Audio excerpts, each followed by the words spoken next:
আসসালামু আলাইকুম প্রিয় দর্শক। আজকে আমি দেখেন অনেক সুন্দর একটি রেসিপি নিয়ে আসলাম আপনাদের সামনে। এগুলা কি দেখে চিনতে পাচ্ছেন? এগুলা কিন্তু সজনে পাতা। এই যে দেখেন, সব সময় তো মাছ মাংস খেয়েই থাকেন, সজনে পাতা একদিন ভর্তা করে খেয়ে দেখেন কেমন লাগবে। তো সজনে পাতা ভর্তা আরো কি কি থাকছে আমি আপনাদেরকে বলে দিচ্ছি। এই যে দেখেন, আমি 2 টুকরো মাছ নিয়েছি। ভিডিওটা বেশি লম্বা করবো না জন্য আমি আগে থেকে এগুলো ভেজে রেডি করে নিয়েছি। রসুন কুচি নিয়েছি, রসুনটাও ভেজে নিয়েছি। পেঁয়াজ, শুকনো মরিচ এবং কাঁচা মরিচ, এগুলো সব আমি একবার রেডি করে নিয়েছি ভেজে। আর থাকছে ধনিয়া পাতা। প্রথম থেকে শেষ পর্যন্ত ভিডিওর সাথেই থাকবেন। আমি যে কড়াইতে পেঁয়াজ রসুনগুলো ভেজে নিয়েছি, সে তেলের কড়াইতেই শাকগুলোকে দিয়ে দেব।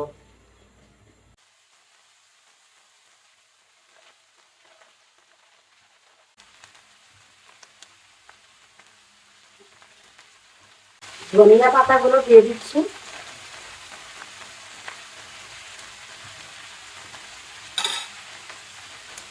সামান্য পরিমাণ পানি দিয়ে দেবো।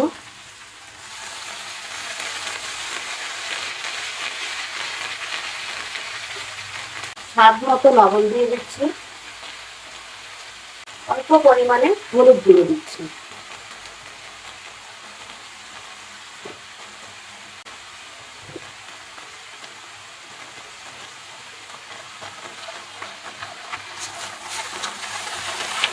সজনে পাতাগুলো কিন্তু একটু খসখসে একটু ভাব মনে হয়।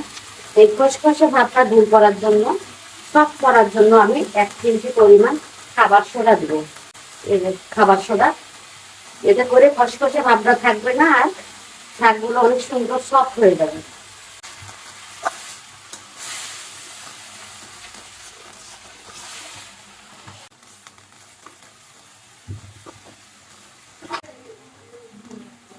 শাকগুলোকে ঢেকে দিচ্ছি সেদ্ধ হওয়ার জন্য।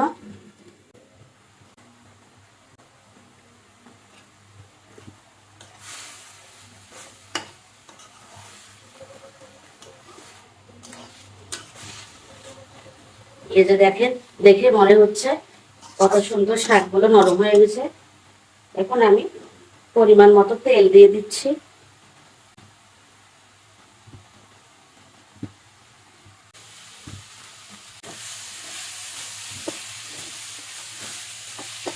এই যে দেখেন দর্শক, শাকগুলো কিন্তু সুন্দর সেদ্ধ হয়েছে এবং নরম হয়ে গেছে।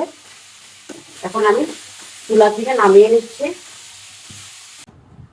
দর্শক, এই যে দেখেন শিলপাটা নিয়ে চলে আসলাম। পাটায় বেটে ভর্তা কিন্তু অনেক টেস্টি হয়।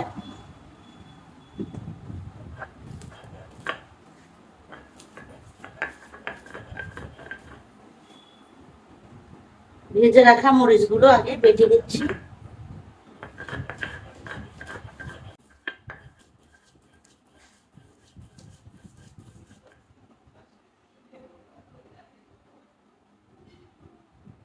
ভেজে রাখা পেঁয়াজ রসুন,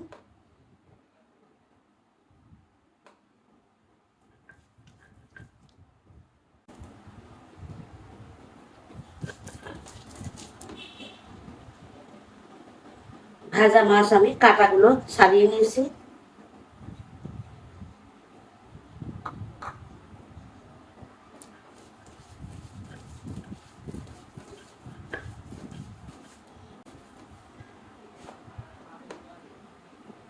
ভেজে রাখা শাক,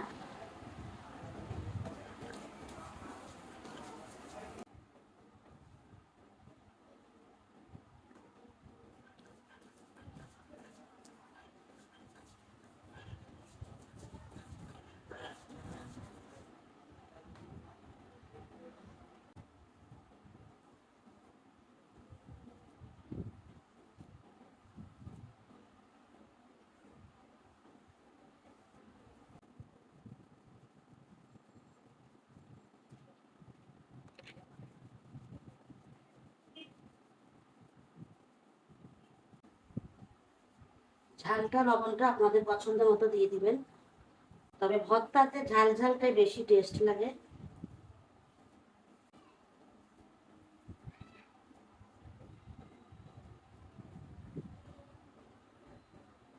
এই যে দেখেন কত সুন্দর হয়ে গেছে। তো দর্শক এই যে দেখেন ভর্তা কিন্তু তৈরি হয়ে গেছে। তো শুধু ভিডিওটা দেখলেই হবে না, লাইক শেয়ার কমেন্ট করে দিয়েন। আর যারা ইউটিউব থেকে দেখছেন তাদের সাবস্ক্রাইব করার অনুরোধ রইল। তো পরে আবারও আমি কোনো এক ভিডিও নিয়ে আপনাদের সামনে আবারও আসবো। তো সে পর্যন্ত ভালো থাকবেন সবাই। আল্লাহ হাফেজ।